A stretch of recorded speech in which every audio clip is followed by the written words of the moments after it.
Vous connaissez Elrond, non? Le seigneur de Foncombe, Hugo Weaving dans les films. Demi-elfe majestueux avec une voix grave et des sourcils aussi légendaires que son nom. Attendez. Ce gars-là, il a bien un père comme tout le monde, non? Et là, c'est le moment où il va falloir vous accrocher pour tout l'épisode. Parce que son père, c'est Eärendil. Et Eärendil, c'est pas juste le père d'Elrond parce qu'il fallait un nom. C'est un héros légendaire. Un marin qui a traversé les mers interdites, un porteur de lumière, un sauveur du monde, le fléau des ténèbres et... Bref, bon, disons que si Elrond est noble, c'est parce que son père est mythique. Une histoire d'amour, d'exil, de guerre, un ciel étoilé vous attend. Bienvenue dans la légende d'Eärendil, l'espoir des elfes et des hommes. Eärendil. Ce nom, pour beaucoup, sonne comme un murmure venu des étoiles. Pour Galadriel, par exemple, vous verrez pourquoi. Mais avant de devenir une légende, c'était un enfant tout simple. Né dans les derniers jours d'une cité condamnée, hélas, Gondolin. Oui, Gondolin, cette cité cachée et splendide des elfes.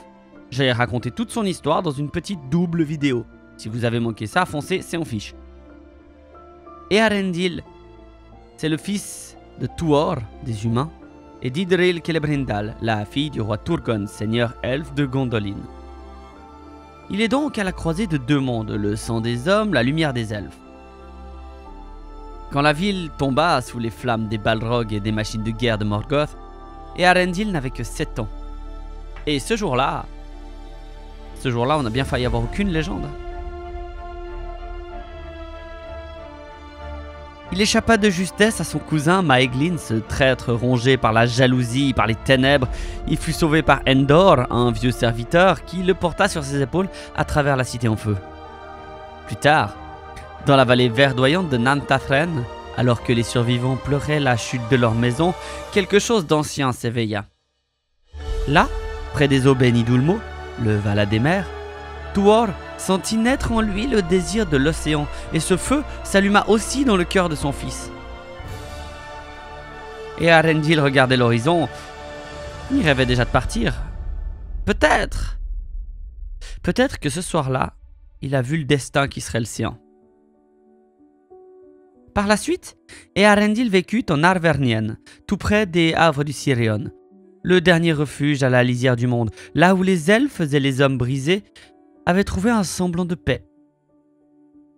Et c'est là que le destin tissa un nouveau fil.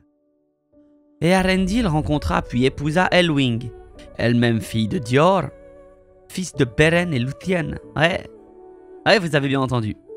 Elwing, la petite fille du couple le plus légendaire de toute l'histoire d'Arda. Beren, l'homme mortel qui vola un Silmaril au cœur même de la couronne de Morgoth.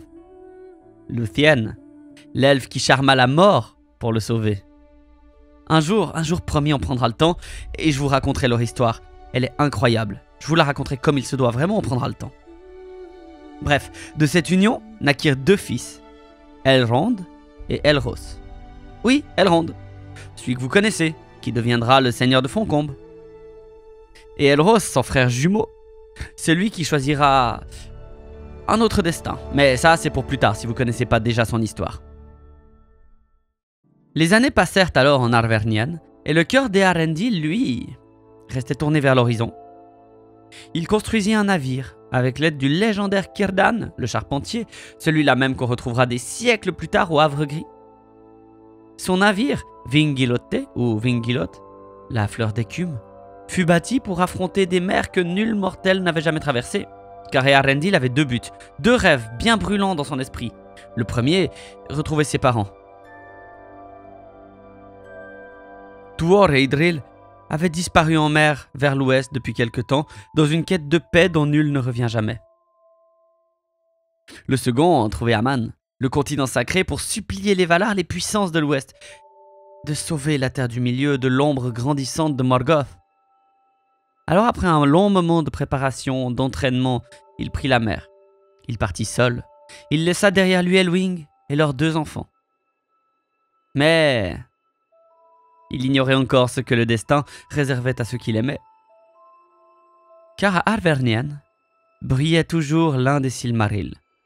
Le joyau des joyaux, le Silmaril que Beren même avait volé au cœur d'Angband et que Elwyn portait maintenant. Quand la rumeur de sa présence atteignit les oreilles des derniers fils de Fëanor en vie, leur serment maudit les poussa à agir une nouvelle fois. Ils prirent pour témoins Manwë et Varda et les hauteurs sacrées du Taniquetil.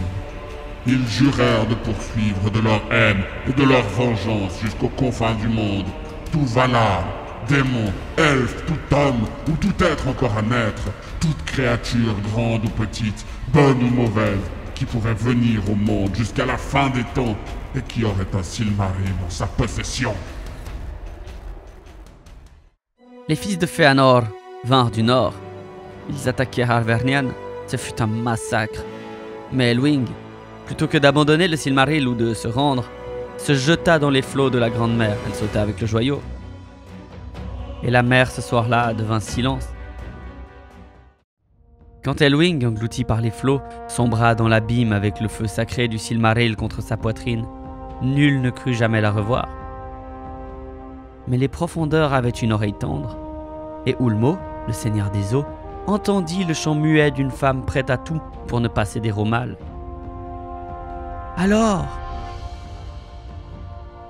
les courants eux-mêmes changèrent leur cours. Le tumulte de l'écume devint caresse, et dans l'ombre éternelle des abysses, Ulmo la releva. Il ne lui donna pas un radeau ni un rivage, mais des ailes. Un manteau de plumes aussi pâle que la lumière de Telperion, et dans son vol, une traînée d'étoiles. Un oiseau blanc, immense et lumineux, filant au-dessus des eaux insondables.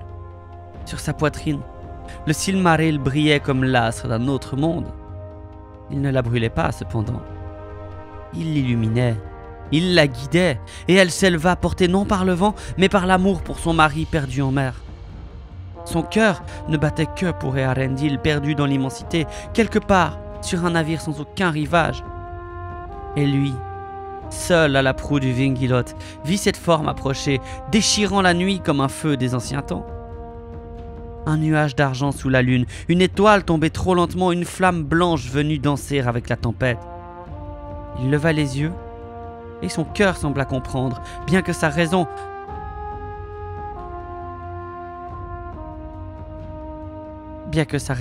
semblait toujours perdue. L'oiseau tomba du ciel épuisé. Son cœur épousa le bois du pont du navire avec la douceur d'un baiser glacé avant de s'évanouir dans les bras d'Eärendil. Et ce fut ainsi qu'au matin, alors que le monde se colorait de l'or et de la brume marine, Eärendil, les yeux embués d'un rêve trop beau pour être vrai, vit Elwing allongée contre lui. Elle dormait, ses cheveux en désordre sur son visage. Elle était vivante.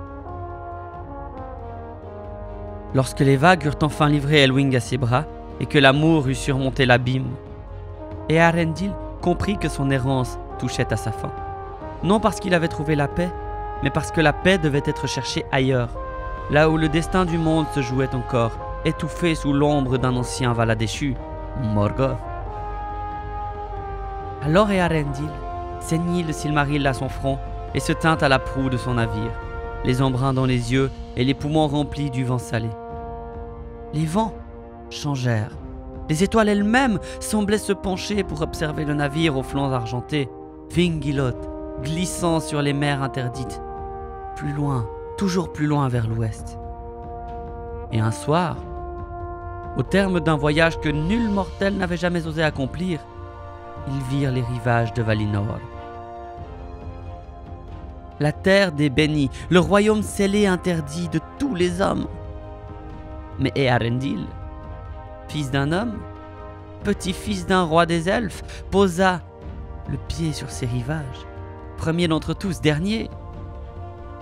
Dernier peut-être, ou peut-être pas.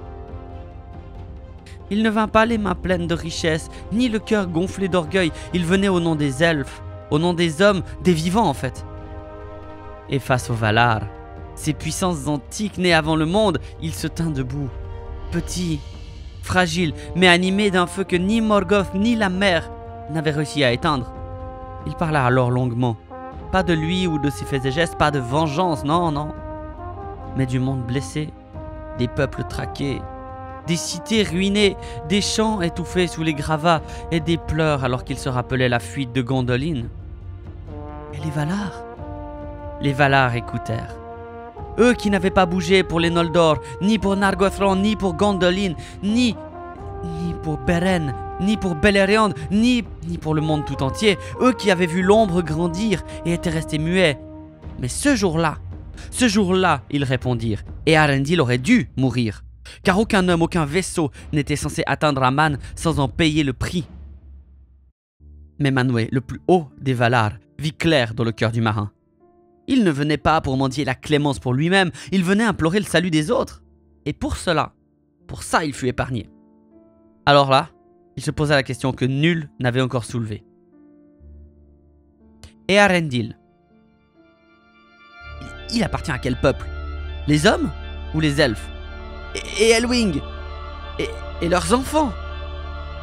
Car lui, il était le fils de Tuor, l'homme, et d'Idril, l'elfe. Elle était la petite fille de Beren, l'homme, et de Luthien, fille d'un elfe et d'une Maya. Leur sang n'avait jamais appartenu à un seul monde, 2 dans le meilleur des cas, 3 dans le pire. Ils étaient une ligne de fracture, l'instant suspendu entre 2 éternités. Alors Manwë, dans une sagesse au-delà des âges, leur offrit un choix, le choix, choisir leur camp, leur destinée. Et Elwing, dont le cœur battait au rythme des étoiles et des chants elfiques, choisit le peuple immortel. Et Arendil, lui, il penchait vers les hommes, leur fardeau, leur ardeur incandescente, et il était le fils de Tuor. Mais il regarda Elwing. Il lut dans ses yeux un amour que nul ne saurait remplacer. Il l'imagina alors seul, désespéré, dans les jardins de Lorien, pleurant la perte d'un mari mort de vieillesse, alors qu'elle devrait combattre tous les âges de ce monde avec cette peine irréparable au cœur. Il lut la peur dans son regard, la peur de la perte, de l'abandon, elle qui avait bravé la mort et la mer pour le retrouver. Est-ce qu'elle allait à nouveau le perdre? Alors par amour, et Arendil choisit d'être elfe. Ce choix, ils le transmirent à leur fils, que l'on nomma alors les demi-elfes. Elros, qui deviendrait le premier roi de Númenor, choisit les hommes. Elrond, qui un jour veillerait sur Foncombe et sur les derniers espoirs des jours anciens, choisit les elfes. Il y eut un silence alors que Manwë venait de rendre son jugement. L'un de ces silences où le monde retient son souffle, celui qui précède l'aube après la plus longue des nuits. Car les Valar, que l'on croyait absents, lointains, immuables, se levèrent enfin. Ils entendirent l'appel d'un marin, le chant d'un cœur brisé venu des confins du monde, et ce chant devint rage de guerre. Ils ne vinrent pas seuls. Une armée descendit sur Arda comme un fleuve de lumière, des légions de lumière silencieuses et terribles. Des elfes de Valinor, ceux qui n'avaient jamais foulé la terre du milieu, guidés par Finarfin, parés d'or et de feu. Et au-devant de tous, le navire d'Eärendil Vingilote, sanctifié par les Valar eux-mêmes, transformé en vaisseau des cieux.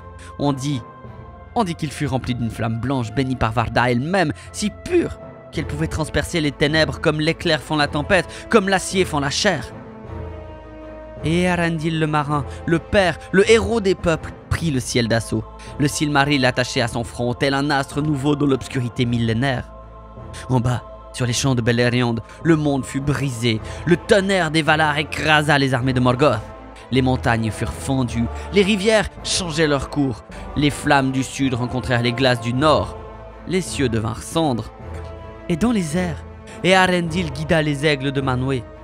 À ses côtés volait Thorondor, le roi des cieux, et contre eux s'éleva le plus grand fléau ailé que le monde ait jamais connu, Ankalagon le Noir.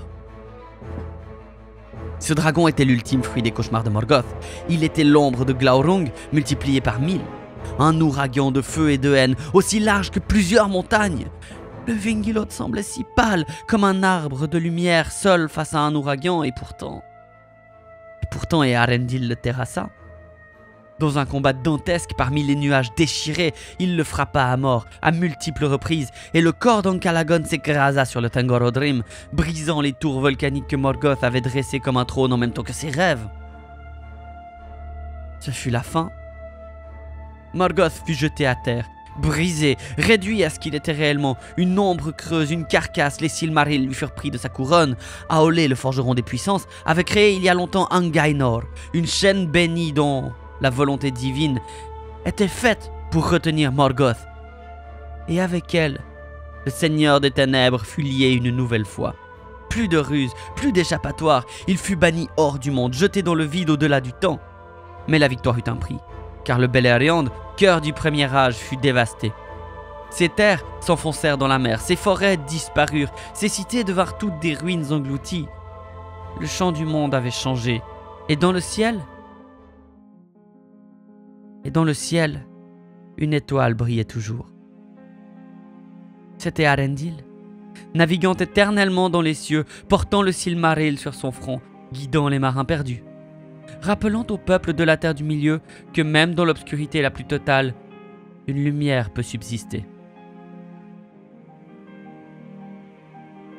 Alors, bien des années plus tard, l'étoile d'Eärendil devait quitter les elfes de sa lumière.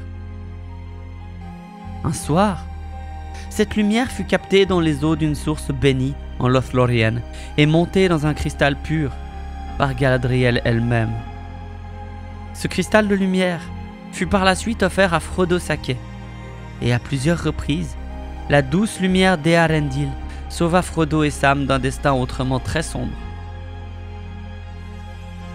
Même naviguant sur les océans du ciel, le père d'Elrond continuera jusqu'à la toute fin des temps de veiller sur les elfes, hommes, nains et hobbits, tant que ceux-ci se rappelleront de lever les yeux au ciel.